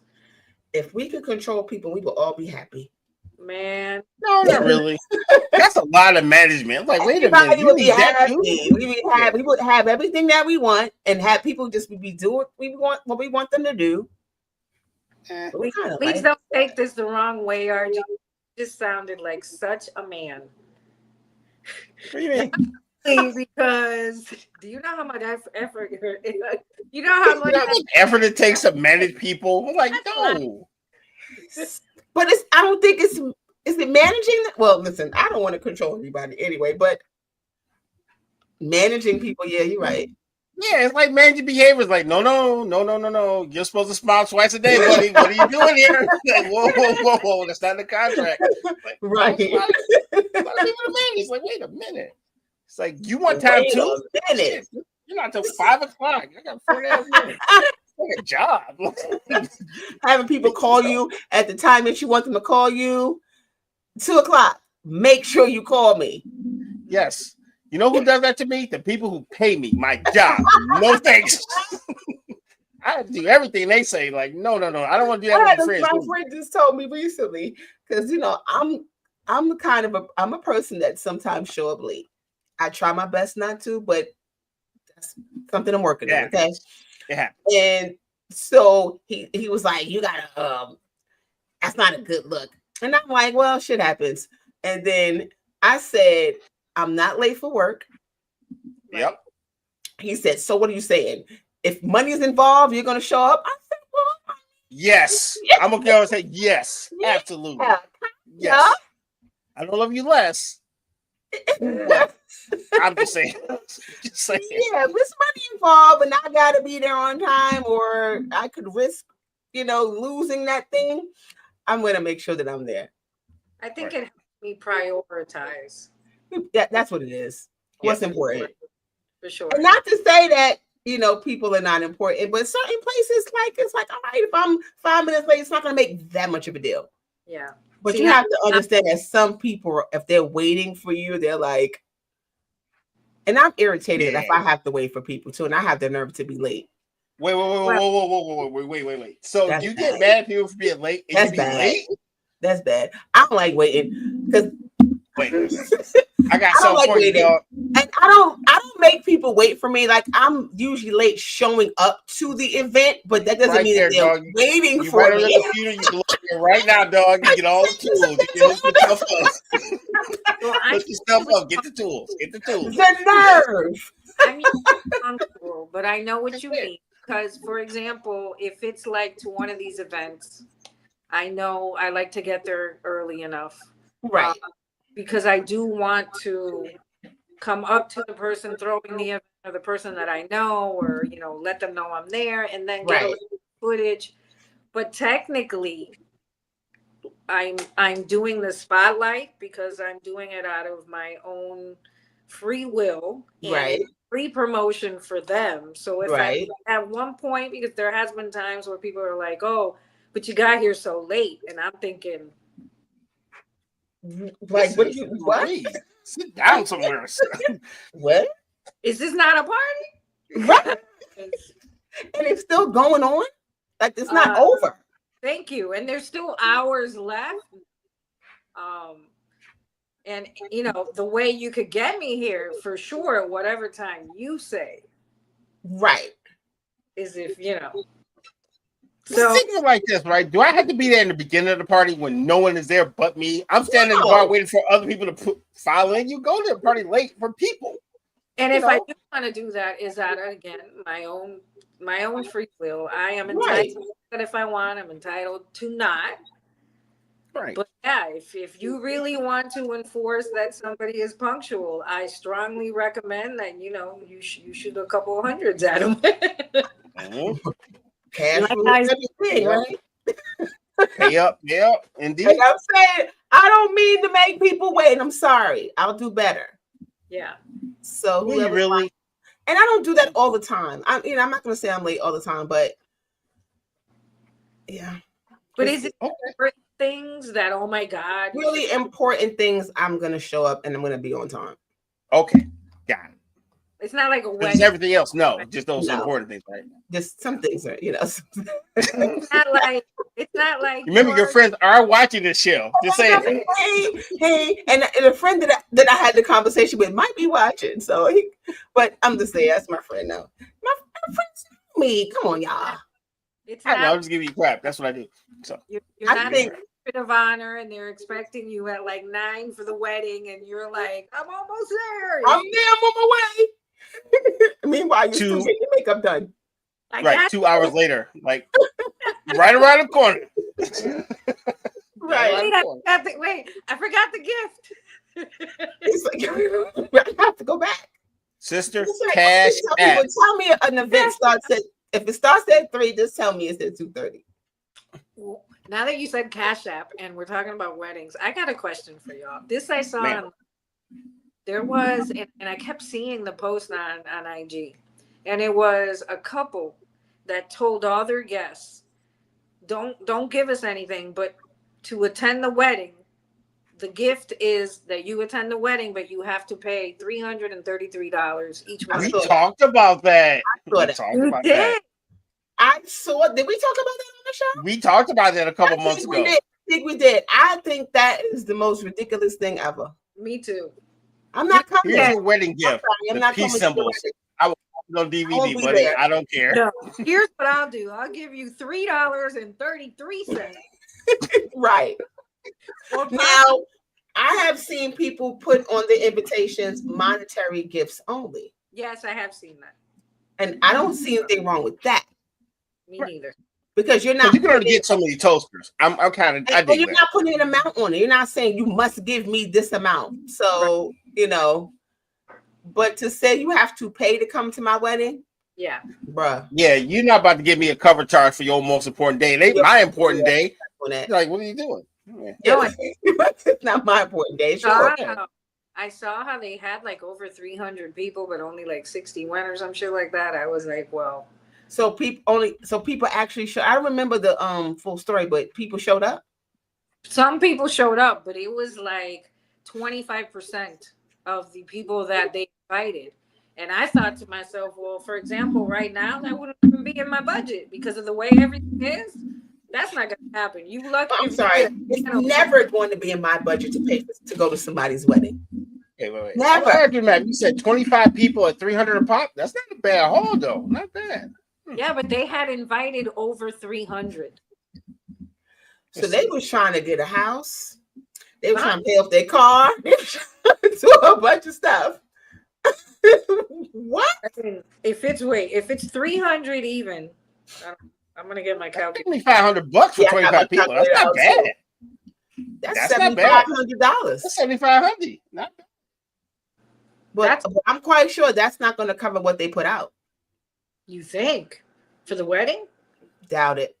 Wow, I got married at the beach, so my simple, and I think simple is always doesn't mean bad. Simple can be amazing because it's about who's with you, who's there, the energy. That's what it's about. Spending hundreds and hundreds of thousands of dollars on these major weddings is for the people. That's not for the couple. I've seen so many divorces, even before, because I never thought I was ever, gonna even consider a separation. Mm-hmm. But it's something where throughout my life I had seen so many that I knew. The one thing I knew about when I got married is that I did not want to spend a whole bunch of money on the wedding, because if I would spend it on the honeymoon, but not the actual. Right. And then I worked at, which I don't know if you know this, RG. I think you do. I worked at Air Vacations about 3 years. Oh, okay. Would book the reservations for the whole package, and the amount of times that people were like, yeah, I'm gonna have to cancel that. It was crazy, and that's something that I took notice to. And I thought to myself then, I was like, you know what? All these places are great. And I realized at the end of the day with the wedding, the big thing for people usually is the honeymoon, or the reception. But then I was like, why am I gonna have a reception for like 200 people that normally on a daily we don't even speak? But I wanted to be flashy with you, and I want to show you that, look at me now, I'm married, yada, yada, but I'm feeding you, and I'm, the drinks and this and that. I was like, yeah, early on, I knew that's something I didn't want to do. And I know that's not the way you're supposed to see it, but unfortunately, I'm always budget Betty. Well, so, I did some math. So if they went to a hall, the average hall charged about $35 a plate, right? So if they had 300 people, so that's like $10,500. So they covered most of the hall if they got that many people. You're talking about the people that charged for the wedding? Yeah, because the hall usually charges you per plate. So if you have 100 people, it's usually like $35 per plate. Yeah. So yeah, they cover most. I'm quite sure if they invited all these people, they put out for all of these people, anticipating that they were coming. So they still had a couple thousand to go, but they got a big chunk for the back. Right. Yeah. So I don't. Weddings, big. I mean, I know someone that got married and divorced, and they hadn't even finished paying off the wedding. Wow. Which can you? Damn. You got a wedding note. They ain't even married no more. Got a freaking wedding note, right? And you don't even have the wedding no more. I know or the husband or the wife. that are making the payments on the ring. Making payments right on the ring. So and then you charging up things, so you're still paying off the credit card bills and everything. It ain't worth it. And with the way life ends up working out, you don't know what to foresee in the future as far as, especially now with employment and everything. So never know. Right. I think at the end, and in my situation, it was very basic. And I mean, in comparison to these huge parties, it wasn't a beach. It was during sunrise, because I was very particular about that. I wanted it to be during sunrise, show the sun coming up, like our relationship was supposed to evolve. Yeah, it did. And then the sunset, but it's cool though. You got the full spectrum. It's all good. The pictures were beautiful. I kept the amount of people that were there to a minimum. At the end of the day, it meant the world to me. And one of the things that I did think back on, I'm not going to lie, when things went left and things did not work out, the first thing I thought of was, thank God I didn't have a big wedding. Because then wow. I would have also had to have eaten so much crow. Yeah. Because the 300 people I would have invited, now every time I see one of them, I have to be like, yeah. It didn't work out. Yeah. Right. Tim. Let me tell you. Well, for me, weddings, if I ever get married again, I want it to be very intimate. I want people who are genuinely happy for me and my partner, not just people that's coming to see what we're doing. Right. For like entertainment. Right. And then they're there, like saying, I give them like 5 years. Damn. Right. And then when it's over, I knew they should have got married. I knew they should have got married. So I really for you. I didn't give her an expensive gift because hey man, you better get him a gift card. I don't know, fam. Get him some gift cards. What happened to the people who paid for the wedding and it ends? Do you get your money back? I feel like you should. I feel like your money back. We got a 5-year guarantee. Wedding, I want my money back. No, I'll give you a 5-year guarantee. You gotta last at least 6 to keep the money. Well, who are you getting? Wait, who are you getting the money back from? Who are you asking for? The couple. Listen, if I'm paying you to come to your wedding, then I need to get a refund if it doesn't work out. Yep, you got 5. You got to last 6 years to keep the money. I think this was an episode on Friends. Really? Where they're like somebody's relationship ended, or if it wasn't Friends, I think it was hey, what's this guy? Seinfeld. One of them. Okay. Where the relationship doesn't work, so then they pose the thought of, but wait a minute, can we have our money back? Because we right. Yes. I brought you cards, dinner. Yeah. I brought you some fine china. That's right. I mean, I think that's a faux pas. I don't think you're supposed to do that. Okay, so everybody's had breakups, right? So if you break up with somebody, what's the first thing you do? Take all your favorite stuff because you already know you're about to leave. So is it really that much of a stretch? But I left some really good shoes at girlfriend's house that I miss to this day. Like, damn, I should have got my stuff. Never will get them Nikes back. Like, shit. So broke up. Let's say it's something you give the person as a gift. Right. You have to. No. I mean, of course you're not supposed to ask for it backs, but yeah. They were Air Max. I'm sorry. Them shoes were cold. I'm sorry. I missed them shoes. They were really bad. If it's your shoes, what is she gonna do with your shoes? Years later, she gonna throw them in the garbage. Oh. Exactly. That's why I need them shoes back. Like, damn it. I think something like that you could leave with things. I think that anytime you break up, whatever you got for that person during the relationship, you should not be asking for it back. Yeah. How about a ring? Well, technically, I think the law states that if you give someone a ring and that union does not work out, you're supposed to give the person their ring back because you broke kidney. Because the contract has been broken. So that ring solidifies the contract that we are going to get married. I mean, it's the principle, isn't it? Wow. It is, but if I saw an episode on one of these judge shows, that's how I know this, on one of these shows, And they were like, you have to give the person the ring. You have to give him his ring back. He wanted his ring back, and she wasn't giving it back to him. And they made her give it back to him. Which they didn't go through with the wedding, though. Oh, it was just an engagement. Okay. So by law, that you decided that she called the wedding off and wanted to keep the ring. Yeah. And the judge was like, no, you broke the contract. But do you think it should? You think it should be based on the value of the ring, or any ring? Nope. I'm quite sure that ring probably was expensive. I can't remember how much it was. Yeah, but he's like, I put some money out. I want my ring back. Yeah, like if the ring is like a $10 ring. Yeah, I don't know if the value matters. I'm quite sure the law is the law. But I'm saying if it's like a $200 ring, who cares, right? Right. Who cares? Who's going that hard? Hey, $200 hit different from different households. You know what I'm saying? Who cares? Like, nobody going that hard over a $200 ring. You don't keep it. Unless you're super petty. If you right. It depends on your household. Look, this what we say $200. Like, man, like, hey, man, $200 is $200. Hey, you decide to leave. Somebody, it's like I spent $200 on this girl because I loved her, and I gave her this ring, and she broke it off.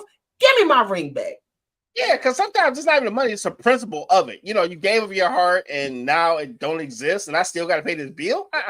Yeah, like I don't get you. Like, I ain't getting the bill. It's mine now. I'm about to go pawn it. That's what she's gonna do. A lot of people these days, though, they lack. Yeah.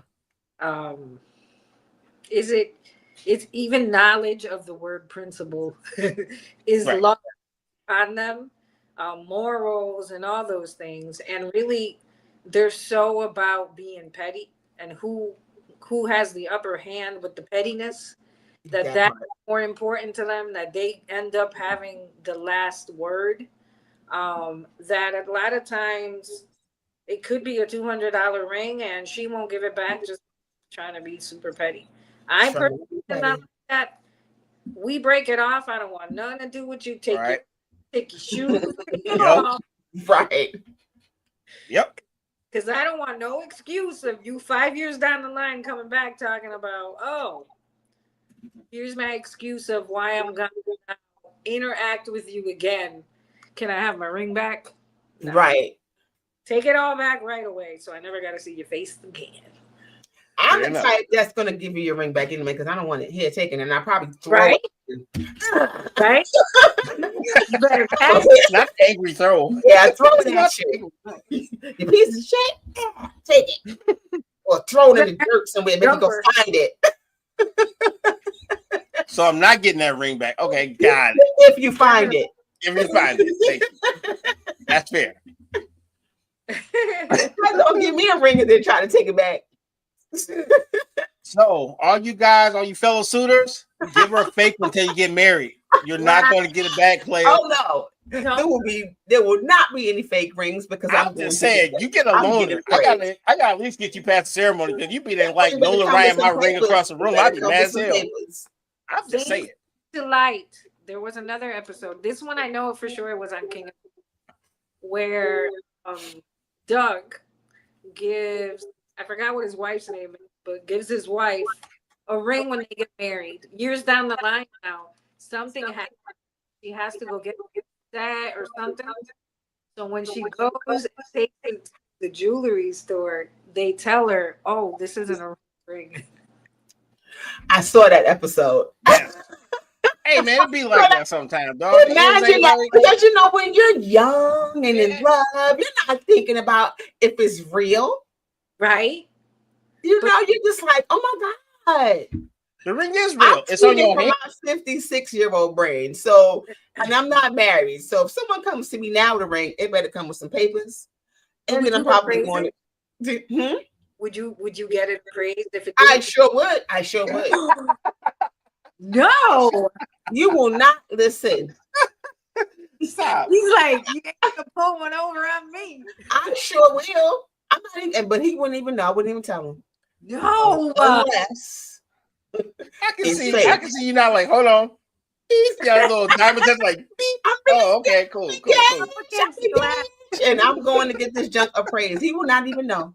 Up against the mirror, RG. Yeah, right. One little thing to put in my eye and check it out. Yes, we're gonna make sure this Jonas ring is real. Nice. I don't think I would do that. I don't think I would appraise it. You but wouldn't? I would definitely feel some kind of way if, like in the episode, you happen to go to the store and then you realize that the person fooled you this entire time. Is it really fooling you because they're a good husband? They just didn't have no loot. Is it really and they probably didn't have money?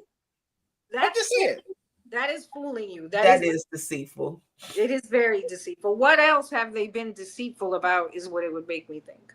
Probably their credit score, but most people work it out. I'm just saying. RG. Just saying, work it out. Don't scare me, RG, because that's what Credit Karma is for. We can figure it out. I'm joking, of course.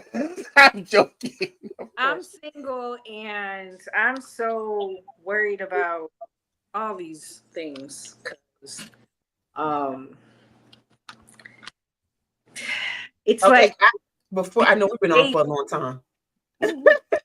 I have a question for y'all. This is a conversation that I was having with some of my girls. One of the girls posted in our group chat. It was from TikTok. And this is what it says. I saw a woman on TikTok say she dated her husband for 4 years before they got married. And the whole time he thought she couldn't cook. When they finally married and she started making meals, he was shocked. Another woman commented that her husband didn't know she earned 6 figures and had $150K in savings until after they were married. Okay. How long did they date? It doesn't say how long. That's just the context there. I don't know how long they dated, but both of them ended up getting married to these men. So would y'all consider that to be deceitful? I don't see it as a problem, right? Because you're still an individual, right? You don't stop saving your money just because you got married. I feel like that's ridiculous. You probably had assets and money before you got into this relationship. Must you be like, yo, by the way, I got 300 grand. Like, why do you need to know that? Do you love me or not? You know what I'm saying? Yeah, no. Yeah, no. I think that there should be a finance conversation before you marry someone. Yeah, but I'm making sure I got the bills paid and I'm just gonna have this separate stash. Maybe I'm saving that for our house. And that's fine, like your savings. But I also what if it was the opposite?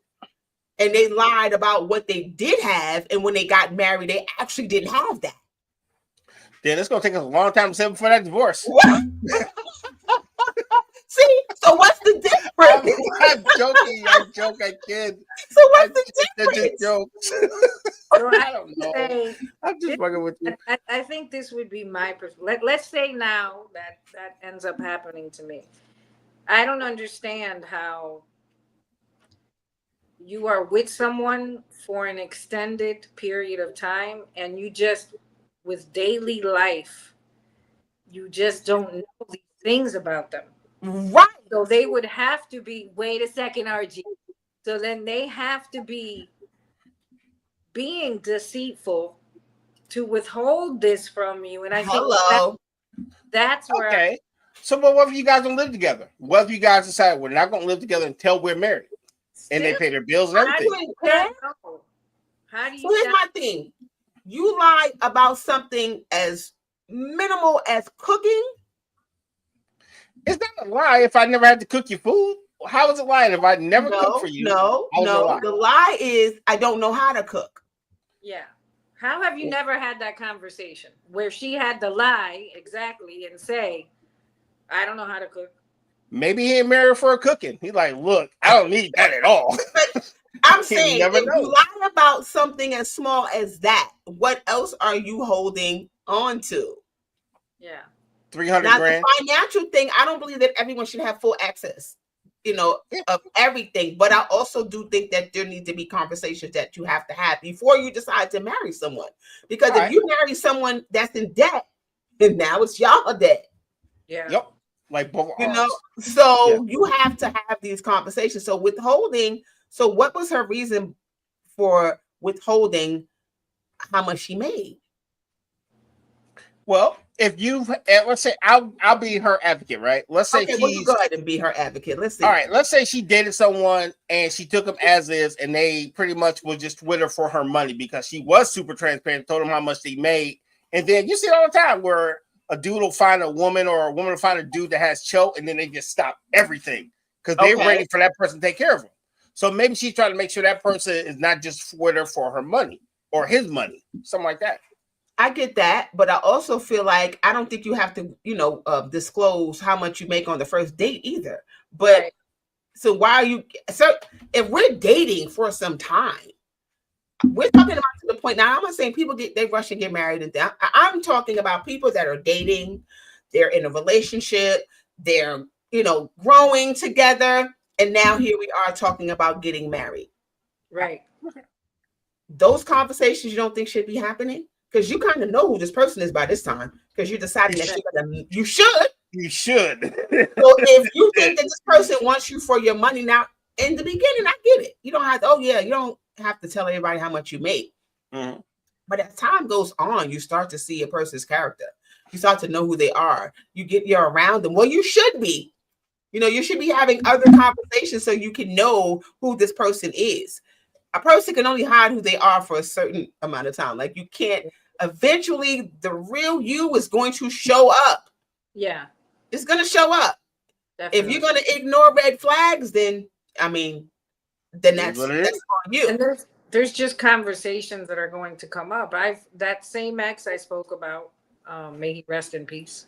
Yeah, lived together, and we were together about 3-4 years, and the entire time I never knew how much money he had in his account, but I knew that he never had issues paying his bills.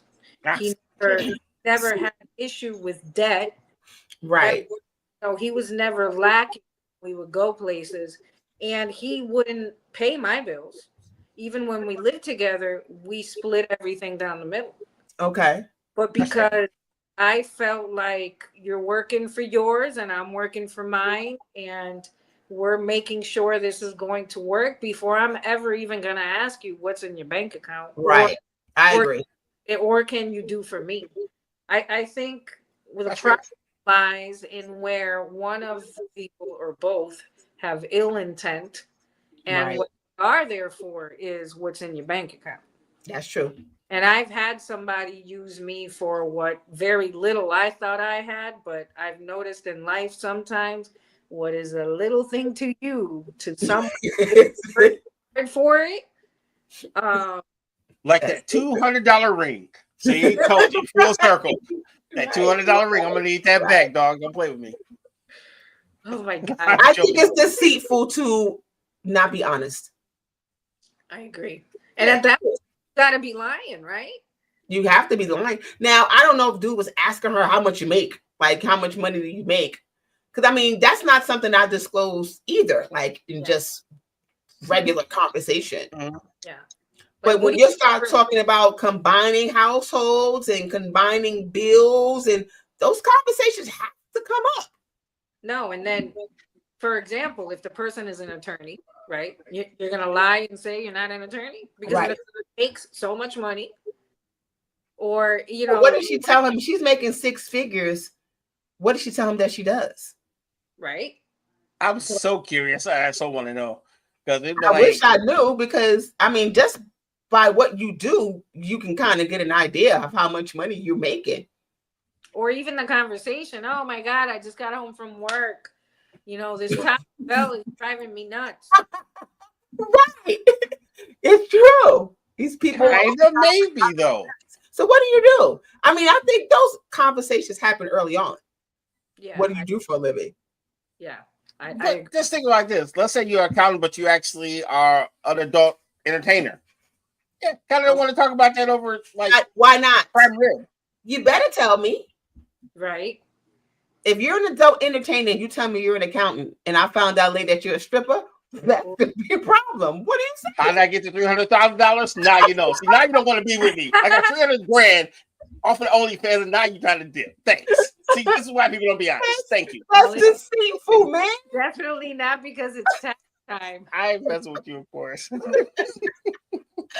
Listen, y'all, we've been on here almost 2 hours. Yes. This Just conversation went from Spotlight with that beat to woo. That's how what we do. This is every week. You never know where the conversation is gonna go. Love it. All right, one time for the one time, Miss B. Tell them where they can find you, my friend. So on YouTube, IG, and TikTok, that _B74, and hopefully soon we will be broadcasting. First episode of the new season of Spotlight with That B will be May 15th, Thursday. Yes. And I will have my engineer, am I saying this right, RG? I will have him on to be helping me out. Because I did get footage, which RG, I will be sending you stuff. And definitely do want to talk about how things went in the night and my review of Live, not just all the wonderful people that I saw at the event, but also I really loved seeing all the fans and the way that they, again, were just giving so much love to all the entertainers there, and especially Chris Brown, because of all the struggles he's had. Nice. It was up to see him now at 36 being surrounded by all this positive energy. And I can't show everybody and to have a conversation with RG. And so, but then from then on, it's going to be 9:30 Eastern time. Thursday. Every Thursday. Make sure y'all tune in. Yes. I'll go next and I'll let Miss Michelle close it out. I'm RG. Catch me on Instagram at RGains. I will say this for the ladies and myself. If you do contact us through our social media, please be respectful. Do not slide to our DMs. We do block. We keep it respectful, keep it all love, but don't act up on us because we here to serve and be stewards of a positive culture. And with that being said, pay us. Go to RGains PayPal, give us money so we keep doing this and we can be really happy about it. I am shameless when it comes to these things. All proceeds go to the cost of this network. I will say no more. Your turn. Yes. And also, if you have a show or a topic that you want us to talk about, please email us at weareunited@myyahoo.com. If you want to be a guest on any one of our shows, let us know. We'd love to have you. I am Michelle with the 1L, and you can find me on Instagram at Michelle_with1_ELL on Instagram and on Facebook. I think that's my name over there. What about Divine Essence? And you can also follow my business page. I have a candle line, and it is at Divine Essence Candles 24 on Instagram and TikTok. Dope. Still, go support everything that we all doing here at the United Front Network. The name, the United Front Network, there's power in numbers, and we actually stay true to that. Without each other, there's nothing. There's nothing. So make sure, guys, tune in on Mondays to see the ops. On Tuesdays, Running with Sisters. On Thursdays, we have, I'm so sorry, Betty, what was the name of the show? Spotlight with That B. Spotlight with That B. I'm looking forward to that show. And we will see you guys next week. Yes. See ya. Love, everyone. Eventually. Doesn't want to work. Come on, I caught myself in the outro. It's just not working today. You know, technology. Oh, here it goes. Bye-bye.